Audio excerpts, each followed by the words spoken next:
இந்த பதிவை கேட்டதுக்கு அப்புறமும் வெற்றி பெற முடியல அப்படின்னா தான் ஆச்சரியம். 2025 எப்படி முக்கியன்றத இந்த பதிவில் சொல்லியிருக்கோம். உங்கள் தோல்விகளும் உங்கள் கண்ணீர்களும் வெற்றி படிக்கட்டா 2026 இருக்க போகுது. மனப்பூர்வமாக அடையுங்க. சாயப்பா வா அப்படின்னு வந்துடுவார். மனசை முதல்ல எம்டி ஆக்குங்க. அப்போதான் நீங்கள் தேடுறது கிடைக்கும். இங்கே உழைக்கிறவங்களுக்கும் முயற்சி செய்கிறவங்களுக்கும் சாயப்பா என்னைக்கும் கூட இருந்து அவனை கோடீஸ்வரனாக்கி பெரும் புகழ அடைந்தவனா இந்த உலகத்துக்கு கொண்டு வந்து சேர்ப்பார். வேண்டுதல் ஏன் நடக்கல, பிரார்த்தனை ஏன் பலிக்கல, இந்த ரெண்டும் தேவை. என்ன தெரியுமா? முயற்சி ப்ளஸ் உழைப்பு. 2026 தீய பழக்க வழக்கத்திற்கு போகாமல் நேர்மையான வழியில் உங்கள் வாழ்க்கையை வாழ்ந்து பாருங்க. நிச்சயமாக 2026 டிசம்பர் 31 நீங்கள் இந்த உலகத்துக்கு நல்லா தெரிந்த ஒரு மனிதராக மாறுவீர்கள். சகாப்தத்தை அடைவீர்கள். சாயப்பாட ஆசீர்வாதம் என்றும் எப்பொழுதும் உங்களுக்கு உண்டுன்றதை நினைத்து கொண்டு இந்த முழு பதிவையும் கேளுங்க. இன்று இரவு 11 மணிக்கு லைவ் இருக்குது, அதிலையும் கலந்து கொள்ளுங்கள். ஓம் சாயிரா சாயிரா, ஓம் சாயிரா சாயிரா, ஓம் சாயிரா சாயிரா, அன்பே சாயிரா, பேரன்பே சாயிரா, அகிலம் தளிக்க ஆத்மா விழிக்க அனுதினம் சாயிரா, எங்கள் அன்பே சாயிரா.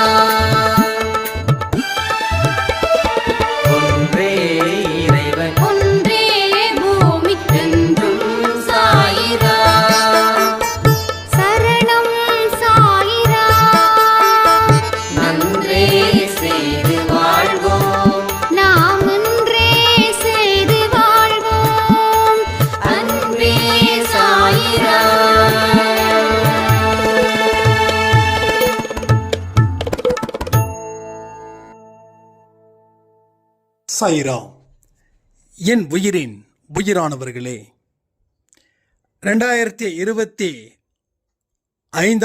வருடத்தோட கடைசி பதிவு இந்த பதிவு. எல்லோருமே முதல் வருஷத்தை 2026 புது வருஷத்தை வரவேற்பார்கள். நாம் 2025 என்னைக்கும் மறக்காம அதை கொண்டாடுவோம். ஏன்னா இந்த வருஷம் முழுக்க நம்ம கூட இருந்து நம்மளையும் நம்ம உறவுகளையும் நண்பர்களையும் பத்திரமா பார்த்துக்கிட்ட சாயப்பாவுக்கு நன்றிகளால் நிரப்பி இந்த வருஷத்தை வழி அனுப்புவோம். என்னைக்குமே சொல்லுவாங்க பெரியவங்க, பழச மறக்காத, ஏறின ஏணிய என்னைக்குமே மதிக்காம இருக்காத அப்படின்னு. ஒரு வருஷமும் நமக்கு நல்ல ஒரு மெச்சூரிட்டியை இங்கே கொடுக்குது. நான் திரும்பவும் சொல்கிறேனே, உங்கள் தோல்விகளை சரியான முறையில் பயன்படுத்திக்கிட்டா எதிர்காலம் சிறப்பாக இருக்கும். கடவுள் ஒரு நொடியையும் இவன் எப்படி பயன்படுத்துகிறான் அப்படின்றத கூர்ந்து கவனிக்கிறார். அந்த நொடியை இவன் சரியாக பயன்படுத்திட்டா இவனுக்கு அடுத்த நொடி நான் சரியான நொடியாக கொடுப்பேன், வாழ்க்கைக்கு பயன் தரக்கூடியதாக கொடுப்பேன் அப்படின்னு அவர் விரும்புகிறார். ஸோ நொடிக்கே அந்த கணக்குனா இந்த வருஷத்தில் எத்தனை நொடிகளில் ஒவ்வொரு அனுபவங்கள். சில அனுபவங்கள் நான் காலையில் சொன்னது போல் ரொம்ப சிறப்பாக இருந்துச்சு. சில அனுபவங்கள் ஏற்றுக்க முடியாத அளவில் இருந்துச்சு. அந்த கஷ்டங்களும் தெரியும், அதனால் ஏற்பட்ட மன உளைச்சலும் தெரியும், அதனால் ஏற்பட்ட நஷ்டங்கள் இழப்புகள் எல்லாமே தெரியும். இங்கே இழந்தவங்களும் இருப்பீங்க. எல்லாத்துக்கும் பொதுவானது தான் நம்ம கொடுக்குறோம் அன்பே சாயில். இழந்தவங்களும் இருப்பீங்க, பெற்றவர்களும் இருப்பீங்க. பெற்றவர்கள் எல்லாமே முன்னாடி இழந்தவர்களாக இருந்தார்கள். அதனால தான் அதை பெறும்போது அவங்களுக்கு அவ்வளவு சந்தோஷம் இருக்குது. 2025 நான் வெற்றி அடைஞ்சேன் அப்படின்னு சொன்னால் 2024 பெரிய தோல்வியை அடைந்தவர்களாக நிச்சயமாக இருப்பார்கள். இது உண்மையா இல்லையா நீங்களே சொல்லுங்க. அப்போ 2025 it's a failure years. Yes, இருக்கலாம், கண்டிப்பாக இருக்கலாம். எல்லாத்துக்குமே ஒரே மாதிரியான வாழ்வு இல்லையே. நம்ம கையில் 5 விரல், 5 விரலும் ஒரே போலவா இருக்குது. அப்போது ஒவ்வொருத்தவங்களுக்கும் ஒவ்வொரு விதமான அனுபவத்தை கொடுத்துருக்கும். கண்டிப்பாக ஃபெயிலியராக இருக்கும். அப்போ 2024 ஃபெயிலியரை சந்தித்ததால் 2025 சக்ஸஸ்ஃபுல் இயராக மாறினது போல 2025 ஃபெயிலியராக இருக்கிற ஒவ்வொருத்தவங்களுக்கும் 2026 ஒரு சக்ஸஸ்ஃபுல் ஃபார்முலாவை ஏற்படுத்தும். எல்லாமே மைண்டு. இப்போ உங்கள் மைண்டுக்குள்ளே ஒரு விஷயத்தை விதைச்சிடுங்க. 2026 செமையான வருஷமாக மாறப்போகுது. அதுக்கு தான் 2025 நான் இவ்வளோ கஷ்டப்பட்டேன், எவ்வளவு துன்பப்பட்டேன், கடவுளை நம்பி இருக்கிற நான் என்றைக்கோ கடவுள் என்னை கைவிட மாட்டார். இந்த மாதிரி வார்த்தைகளை அள்ளி அள்ளி வைங்க. என்னைக்கெல்லாம் மனசில் சோர்வு இருக்குதோ அன்னைக்கெல்லாம் நான் அன்பை சாய் ஆடியோவை கேட்பேன் அப்படின்னு ஒரு சாய்ராம் சொன்னாங்க. ஏன்னா அப்போ ஏதோ ஒரு விஷயங்கள் எங்களை முன்னோக்கி அடைச்சிக்கிட்டு போகுது. வார்த்தைகள், வரிகள், அந்த சத்தத்தில் என்னாங்க. அப்போ மனசுக்குள்ளே என்னைக்காவது சில விஷயங்கள் நடக்கும்.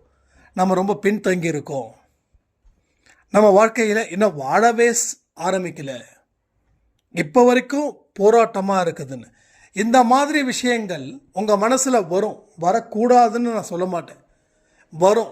ஆனால் வந்தால் என்ன பண்ணுறதுன்றது தான் இங்கே பார்க்கணும்.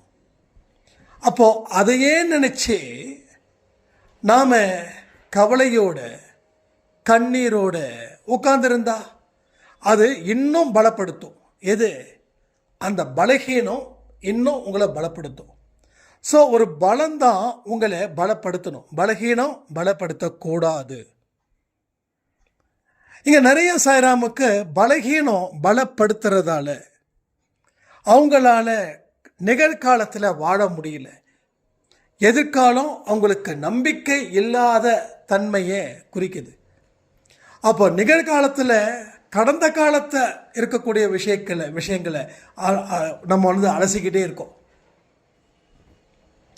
அந்த அலசிக்கிட்டே தான் இருக்கணும், அதனால எந்த லாபமும் இல்லை. ஆனால் நிகழ்காலத்தில் சிறப்பாக சரி பண்ணு, எதிர்காலம் ஆட்டோமேட்டிக்காக நல்லது தானே கொடுக்கும். நல்லது தான் நிச்சயமாக உங்களுக்கு நடக்கும், அதில் எந்த குழப்பமும் இல்லை. நீங்கள் குழப்பிக்க வேண்டான்றேன் நான். நீங்கள் குழப்பாத ஒரு மனநிலையை உங்களால் உருவாக்க முடிஞ்சிடுச்சுன்னா நிகழ்காலத்தை நீங்கள் சிறப்பாக கணிக்கிறீங்க, எதிர்காலத்தில் நல்லா வாழுவீங்கன்னு அர்த்தம். ஆனால் குழப்பமான மனநிலை அச்சத்தை கொடுக்கும், பயத்தை கொடுக்கும், அவநம்பிக்கையை கொடுக்கும், அவநம்பிக்கை தோல்வியை கொடுக்கும். தோல்வி எல்லாத்தையும் மோசமாக்கும். இவ்வளோதான். அப்போது எது எடுத்தா ஆபத்தோ அதை எடுத்துக்கிட்டு இருக்கிறோம், எது எடுத்தா பாதுகாப்போ அதை எடுக்கலை. அதாவது இந்த பக்கம் போங்க அப்படின்னு சொன்னால் அந்த பக்கம் ஏன் போகக்கூடாதுன்னு நினைக்கிறோம். இதுதான் பெரிய பிரச்சனை.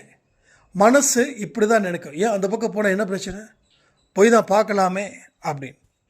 ஸோ கடவுள்கிட்ட சொல்கிற ஒரே ஒரு வார்த்தை தான், உங்களுக்கு எந்த வழியோ அந்த வழியில் நீ போ. இன்னொரு பாதை இருக்குதுன்னு அதை எதுக்கு நீ கூர்ந்து பார்க்குற? அப்போ அந்த பார்வை, அந்த இடத்துல உன் பார்வை போயிடுச்சுன்னா அந்த பாதையை என்னைக்காவது நீ சொந்தமாக்கிப்ப. சொந்தமாக்கிட்டா வாழ்க்கையில் வருத்தப்படுவ.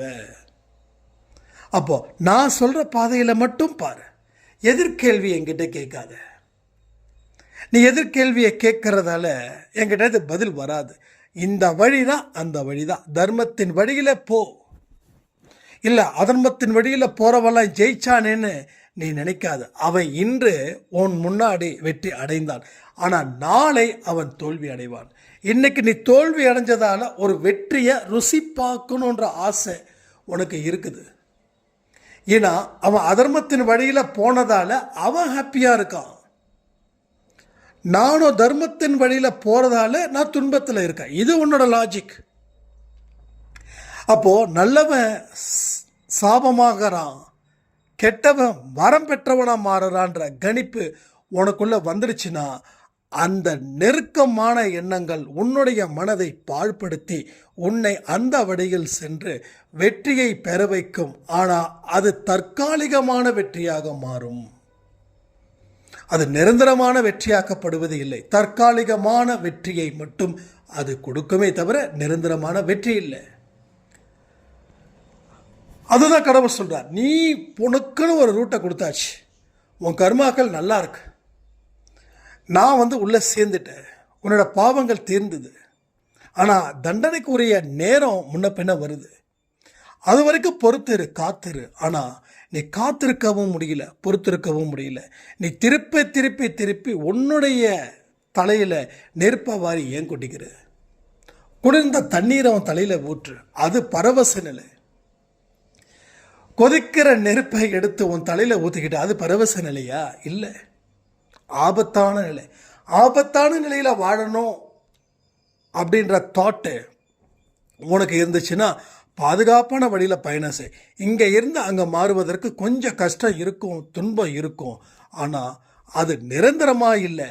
நிரந்தரமான வெற்றிக்கு தற்காலிகமான துன்பத்தையும் சங்கடத்தையும் அனுபவிச்சுக்கோ, அதை ஏற்றுக்கொண்டால் வாழ்க்கை முழுவதுமாக உன் வசப்படும்.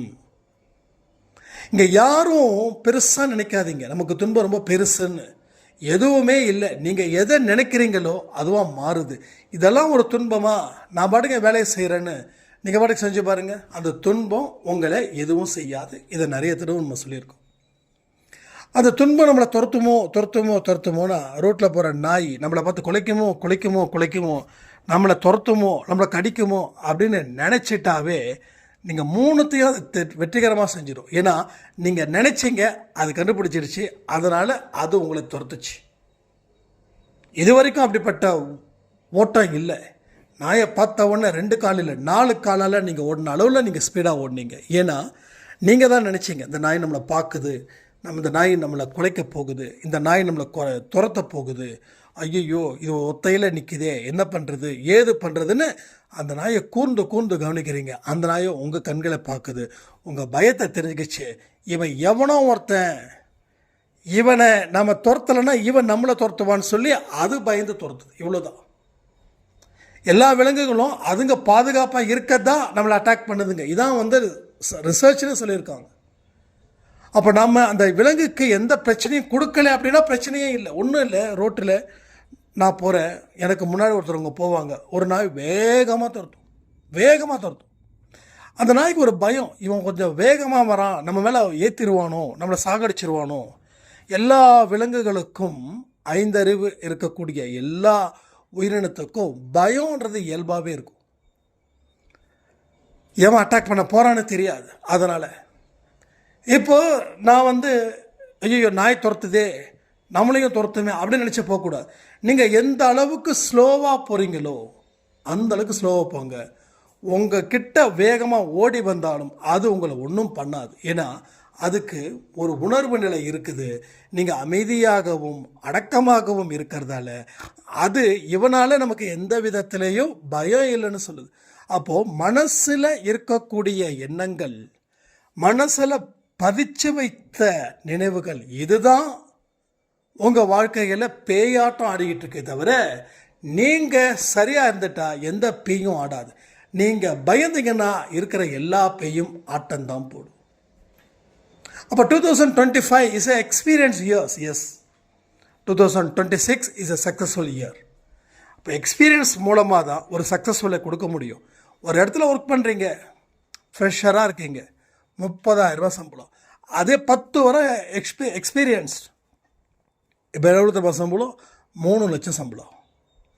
அப்போது அனுபவம் உங்கள் தகுதியை வளர்க்குது. ஓகேவா? அப்போ துன்பன்றது அழிப்பதற்காக இல்லை, உங்கள் தகுதியையும் உங்கள் மனசையும் உங்களுடைய மனக்கட்டுப்பாடையும் உங்கள் மனப்பக்குவத்தையும் வளர்ப்பதற்கு உண்டானது தான் இந்த தோல்வி. ஆனால் இதை தோல்வின்னு நினச்சிக்கிட்டிங்கன்னா அது தோல்வி ஆகிடும். ஆனால் இது எல்லாமே என்னை ஒரு இடத்துல இருந்து இன்னொரு இடத்துக்கு வளர்க்குது அப்படின்னா அது அனுபவ பாடமாக இருக்கும். ஸோ யாருமே முதல் வெற்றி பெறலை. அது யாராக இருக்கட்டும், அரசியல்வாதிகளாக இருக்கட்டும், கட்சி தலைவர்களாக இருக்கட்டும், தொழில் அதிபர்களாக இருக்கட்டும், சினிமா நடிகர்களாக இருக்கட்டும், ஏன் ஆன்மீகவாதிகளாக இருக்கட்டும், முதல் முயற்சியில் எங்கேயுமே யாரும் வெற்றி பெறவே இல்லை. முதல் முயற்சியில் வெற்றி பெற்றால் அதுக்கப்புறம் அடுத்த முயற்சியில் தோல்வியை தழுவார்கள். ஏன்னா அந்த வெற்றியிலேயே அவங்க அந்த மெதப்பில் இருப்பாங்க. ஆனால் தோல்வி அடைஞ்சிருச்சுன்னா ஏன் தோல்வி வருது, எதுக்கு தோல்வி வருது, நம்ம சைடில் என்ன பிரச்சனை இருக்குது, அதை நம்ம சரியாக மற்றவங்களுக்கு கொடுக்குறோமா? இப்படி ஒரு பொருள் விற்கிறீங்கன்னா அது சரியான முறையில் கஸ்டமருக்கு தேவையானதை பார்க்கணும். தேவையில்லாத பொருளை இங்கே விற்க முடியாது. அப்போ தேவையான பொருளை விற்கணும், அது குவாலிட்டியாக விற்கணும், அதுக்கு தகுந்த ஒழுக்கம் தர்மம் எல்லாத்தையும் எல்லா சிந்தனைகளோட சேர்த்து அந்த பொருளை விற்கணும். உங்கள் மைண்டு வைப்ரேஷன் ஈர்க்கணும். அப்போ தான் கஸ்டமர்ஸ் வருவாங்க. இல்லைன்னா இல்லை. திறமை இருந்தால் மட்டும் பத்தாது, இன்னும் ஏகப்பட்ட பண்புகளும் இருக்குது. அதை நீங்கள் சரி பண்ணணும். இன்றைக்கி காலையில் கொடுத்த 12 மணி ஆடியோ பதிவில் சொல்லியிருக்கேன் இல்லையா, கடவுளை ஈர்க்கவும் நம்மளால் முடியும். எத்தனை பேர் அந்த பதிவை கேட்டீங்க? கமெண்ட் பண்ணுறீங்களா? நம்மளால் முடியும். நம்மளால் முடியாது அப்படின்றது இந்த உலகத்திலேயே கிடையாதுங்க. உலகத்திலேயே கிடையாது. ஸோ எவ்வளோ பெரிய விஷயமா இருந்தாலும் சேலஞ்சை நீ அக்செப்ட் பண்ணிக்கோ. ஸோ வேண்டுதல் ஏன் பழிக்கலன்னு சொல்லி கேட்குறவங்களுக்கும் இந்த பிரச்சனைகள் தான். வேண்டுதல் வேண்டுதலாக பார்க்கறது சரி.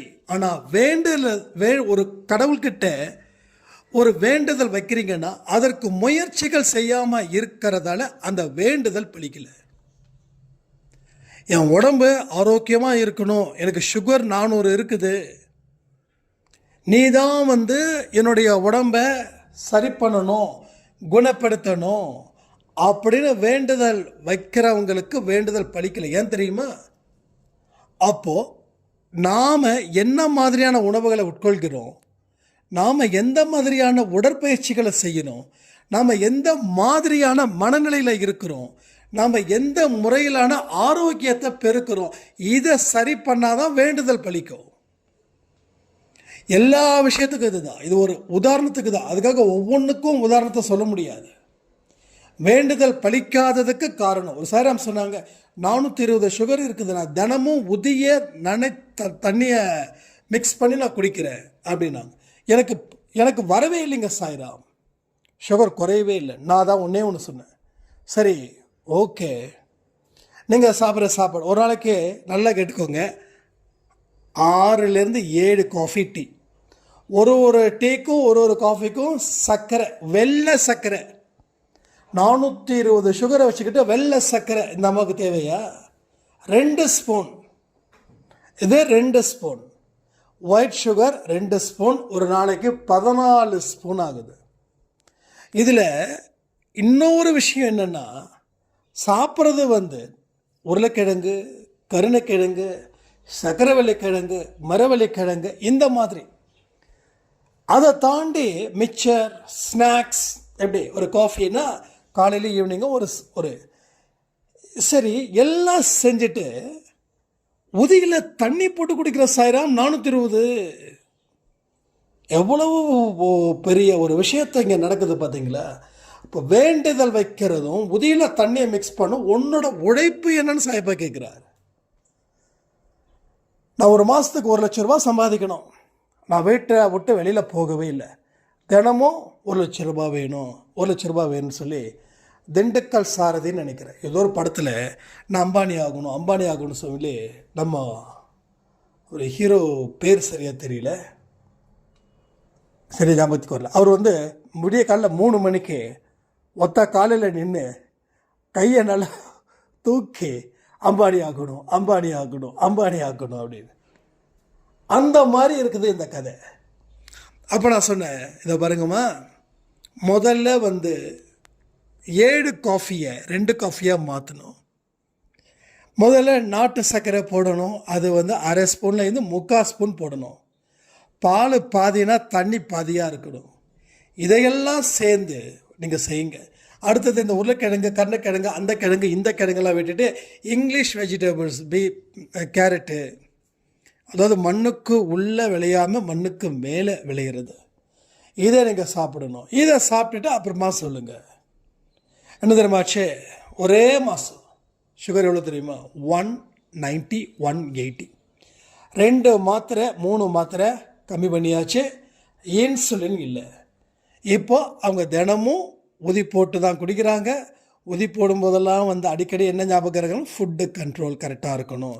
ஈவன் ஆஃப்டர்நூன் அந்த 2.5 மணி நேரம் தூக்கம், அந்த தூக்கத்தையும் கேன்சல் பண்ண சொல்லி அதை 30 மினிட்ஸாக மாற்றியாச்சு. இப்போ அவங்க சொல்கிறாங்க, என்னோட உடம்புல இருக்கக்கூடிய பலகீனங்கள்லாம் எங்கே போச்சுன்னு தெரியல. இப்போ 420னா இன்சுலின் போடணும், 4-5 டேப்லெட் இருக்குது, பிபி இருக்குது, எல்லாமே இருக்குது. பட் நம்ம அப்படி தான் பண்ணுறோம். நான் வேண்டுதலை வச்சுட்டேன் அப்படின்னா, நீ வேண்டுதலை வச்சுட்டு அதற்கு தகுந்த உழைப்பை எடுத்தியா, முயற்சி செஞ்சியா? முயற்சியும் உழைப்பும் இல்லாத இடத்துல வேண்டுதல் வேற்று வார்த்தைகளே. வேண்டுதல் வெறும் வார்த்தைகள். அது சோறு போடாது, அது நல்ல தூக்கத்தை கொடுக்காது, அது உடல் ஆரோக்கியத்தையும் கொடுக்காது. ஸோ மனுஷனுடைய ஒழுக்கம் எங்கே இருக்கோ அங்கே எல்லாமே நடக்கும். ஒழுக்கம் எங்கே இல்லையோ அங்கே நடக்கக்கூடாத சம்பவங்களும் தொடர்ந்து நடக்கும். இப்போ நீங்கள் புரிஞ்சுக்க வேண்டியது ஒன்று தான். எது நடக்கணும், எது நடக்கக்கூடாது. எது நடக்கணுமோ அது சிறப்பாக நடக்கணும்னா உன்னுடைய முயற்சி ப்ளஸ் உழைப்பு. கமெண்ட் பண்ணுங்கள். முயற்சி ப்ளஸ் உழைப்பு இல்லை என்றால் எந்த வேண்டுதலும் எந்த பிரார்த்தனையும் நடக்காது. மறுபடியும் சொல்கிறேன், உழைப்பும் ப்ளஸ் முயற்சியும் இல்லை என்றால் வேண்டுதல் பலிக்காது. இதை கமெண்ட் பண்ணுங்கள். ஏன்னா ரொம்ப நேரம் கேட்குறவங்களுக்கு டைம் இல்லாமல் இருக்கும், பட் கமெண்ட் படிக்கிறவங்களுக்கு அது ரொம்ப ஒரு வாய்ப்பாக இருக்கும். அப்போ முயற்சிகள் செய். நீ என்ன தான் அங்க பிரதர்ஷனம் பண்ணாலும் சரி, இல்லை தியானங்கள் செய்து கொண்டே இருந்தாலும் சரி, முயற்சியும் உழைப்பும் இல்லை என்றால் செய்வது அத்தனையும் வீண். நம்ம ஒரு நொடியும் வீணாக்கிக்கிட்டே இருக்கோம். தெரியுதுங்களா? இது இப்படி தான் வாழ்க்கையில். அது நடக்குது சாய்ராம், இது நடக்குது சாய்ராம், எனக்கு நடக்கலையே சாய்ராம் சொல்லக்கூடிய மனிதர்கள் ஏராளம் அன்பே சாய் ஃபேமிலியில். உங்களால் முடிஞ்சதை செய்யுங்க, முடியாததை செய்ய சொல்லவே இல்லை. என்ன முடியுதோ அதை சிறப்பாக செய்யுங்களேன். அன்றைக்கு டைட்டில் கூட என்ன சொன்ன, பதறாத காரியம் சிதறாமல் இருக்கும். நீங்கள் பதறினீங்கன்னா எல்லாமே சிதறிடும்.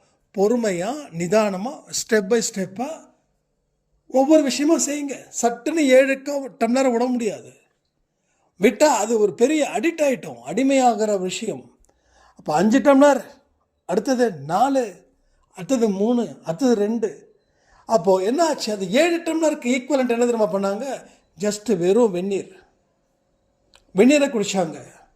அதில் லெமன் போட்டுப்பாங்க சம்டைம்ஸ், உப்பு இல்லாமல் அண்டு சுகர் இல்லாமல். அதையும் ரொம்ப கசப்புச்சுன்னா, இதெல்லாம் உங்ககிட்ட நான் சொன்ன டிப்ஸ். இதெல்லாம் கசப்பு உடம்புக்கு நல்லது, துவர்ப்பு உடம்புக்கு நல்லது. அப்புறம் நெல்லிக்காய், ரொம்ப பசிக்குதா, ஒரே ஒரு நெல்லிக்காய் சாப்பிடுங்க. ஒரே ஒரு நெல்லிக்காய், ஜஸ்ட் ஒன்லி 1. அந்த நெல்லிக்காய் சாப்பிட்டீங்கன்னா போதும், பசி அடங்கிடும். ஏன் தெரியுமா? ஒரு நெல்லிக்காவை அவ்வளோ சீக்கிரம் சாப்பிட முடியாது. இன்ச் பை இன்ச்சாக தான் சாப்பிட முடியும். அதை முழுங்க முடியாது. கொஞ்சமாக தான் சாப்பிட முடியும். ரைட்டா? அப்போ என்ன ஆகுது? பசி எங்கே அதிகமாக இருக்குதோ அங்கே ஒரு நெல்லிக்காய். ஏன்னா அதிகமாக சாப்பிட்டாலும் சுகர், கார்போ ஜாஸ்தியாகும், சுகர் அதிகமாகும், வேதனை ஜாஸ்தியாகும். பசி வந்தால் எல்லாத்தையும் நம்ம கடை சாப்பிட்ருவோம். But totally wrong. தண்ணி நிறைய குடிக்கணும், சாப்பிட்றதுக்கு முன்னாடி, சாப்பிட்றதுக்கு பின்னாடி. ஸோ இது எல்லாமே ஒழுக்கத்தில் வருது. லைஃப் ஸ்டைலில் என்ன சாப்பிடணும், ஏது சாப்பிடணும், எத்தனை மணிக்கு சாப்பிடணும், எவ்வளவு அளவு சாப்பிடணும். எஸ், நீங்கள் என்றைக்குமே உங்களுக்கு சுதந்திரம் கிடைக்குதுன்னா அந்த சுதந்திரத்தை பயன்படுத்திக்க கூடாது. கட்டுப்பாடாக இருக்கக்கூடிய சுதந்திரம் இருக்கே, அதுதான் உங்கள் வாழ்க்கையை வழிவகுக்குமே தவிர இந்த சுதந்திரம் உங்கள் வாழ்க்கையை அழிச்சிடும். டிசிப்ளின், ஒவ்வொரு டைம், ஒவ்வொரு ஷெட்யூல், உங்களுடைய ப்ரோட்டோக்கால், இது பெரிய பெரிய விஏபிக்ஸ் தான் கொடுக்கணும்லாம் இல்லை.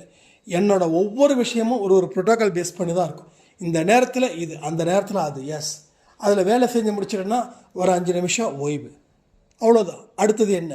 இப்படி இந்த முறையில் நீங்கள் போகும்போது உங்கள் மனசில் நீடித்த சந்தோஷமும் நீடித்த கான்ஃபிடென்ஸும் வந்து சேரும். ஸோ 2026 உங்களுக்கு இந்த எல்லா விஷயத்தையும் நீங்கள் வந்து பயன்படுத்துங்க.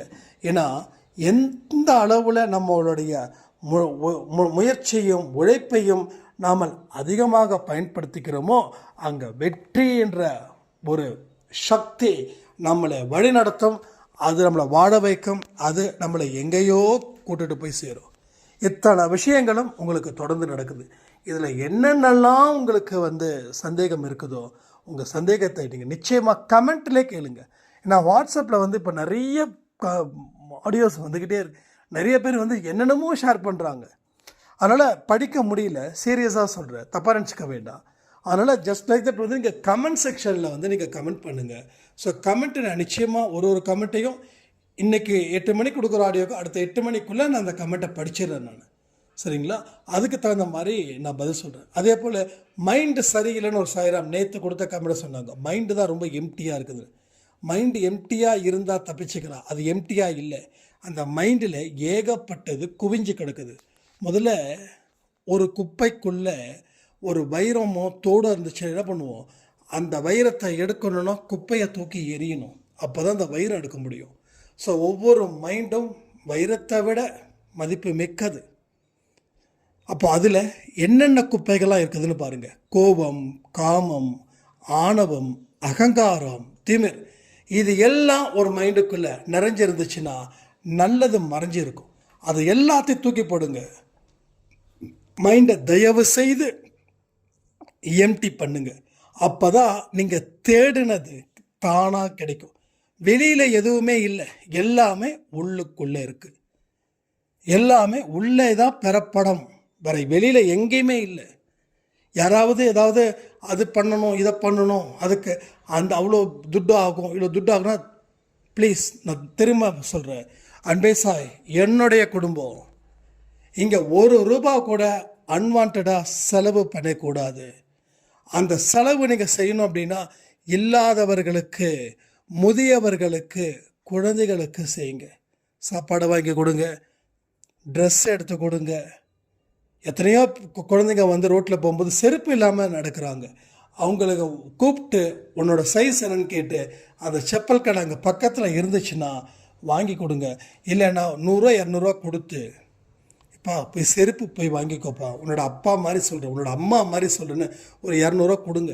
அந்த பையன் செருப்பு வாங்குறானோ இல்லை வீட்டில் போய் கொடுத்து அவங்க அம்மா கிட்ட சமைக்கிறதுக்கு காசு கொடுக்குறானோ அது உங்கள் பிரச்சனை கிடையாது. ஓகேங்களா? ஸோ நாளைக்கு 1ஆம் தேதி நியூ இயர், பக்காவான ஒரு செலிப்ரேஷன் மைண்டில் வச்சுக்கோங்க. ஃபுட்டு டொனேட் பண்ணுங்கள். நீங்கள் ₹1 கொடுத்தாலும் கோடி கொடுத்தாலும் ஒன்று தான். 1000 கொடுத்தாலும் 5000 கொடுத்தாலும் 50,000 கொடுத்தாலும் 5 லட்சம் கொடுத்தாலும் ஒன்று தான். அதனால் கொடுக்குற மனசு தானே தவிர கொடுக்குற தொகையில் அதனோட வேல்யூ இல்லைன்றதை மறக்க வேண்டான்னு சொல்லி இதை எல்லாத்தையும் உருவாக்கி உங்களை செதுக்கி இந்த உலகத்துக்கு நீங்கள் யாருன்னு காட்டுங்க. சாயப்பாவை பெருமைப்படுத்துங்க. 2025 கடைசி வீடியோ. சாயப்பாவுக்கு நன்றிகள். அன்பே சாய் குடும்பத்தில் இருக்கிற அத்தனை உறவுகளுக்கும் நன்றி, கோடான கோடி நன்றி. நம்ம வாழ்க்கையில் எல்லா அதிசயங்களும் வரக்கூடிய நாட்களில் நடக்கட்டும். ஒரு சிறப்பான தொடக்கத்தை 2026 கொடுக்கட்டும்னு சொல்லி இன்றைக்கி 11 மணிக்கு லைவ் இருக்குது இரவு. அதனால் எல்லாரும் முடிஞ்ச அளவுக்கு அட்டன் பண்ணுங்கள். ஏன்னா 11 o'clockன்றது நிறைய பெரியவங்க தூங்குவாங்க. ஒன்றும் பிரச்சனை இல்லை. அடுத்த லைவ் வந்து இவ்வளோ லேட்டாக வைக்க மாட்டோம். ஏன்னா அந்த 12 மணிக்கு அன்பே சாயில் ஸ்பெஷல் ப்ரேயர்ஸ் எல்லாமே இருக்கும். அது மட்டும் இல்லாமல் உங்களுடைய ஒவ்வொரு பிரார்த்தனைக்கும், உங்களுடைய ஒவ்வொரு கமெண்ட்டில் அது பிரார்த்தனையாக இருந்தால் அந்த நேரம் பிரார்த்தனை செய்யப்படும். அதனால் இந்த லைவை வந்து தயவு செய்து மறக்காதீங்க. அன்பே சாயில் தான் இந்த லைவ் வரும். போன தடவை ஒரு சின்ன கன்ஃபியூஷன் ஆகிடுச்சு, அதனால் லைவ் பண்ண முடியல. வேறு ஒரு சேனலில், அதனால அன்பே சாயில் பண்ணோம். ஷார்ப்பாக 11 o'clock வில் ஸ்டார்ட். ஓகேங்களா? ஸோ எல்லோரும் 11 o'clock வாங்கன்னு சொல்லிவிட்டு எல்லோருக்கும் என்னுடைய இனிய அட்வான்ஸ் ஹாப்பி நியூ இயர். நீங்கள் சந்தோஷமாக இருக்கணும். நீங்கள் எல்லோரும் சந்தோஷமாக இருந்தால் தான் நான் சந்தோஷமாக இருப்பேன், நம்ம சாயப்பாவும் சந்தோஷமாக இருப்பாருன்னு சொல்லி இந்த பதிவை நான் முடிக்கிறேன். ஜெய் சாய்ராம். ஓம் சாயிரா சாயிரா ஓம் சாயிரா சாயிரா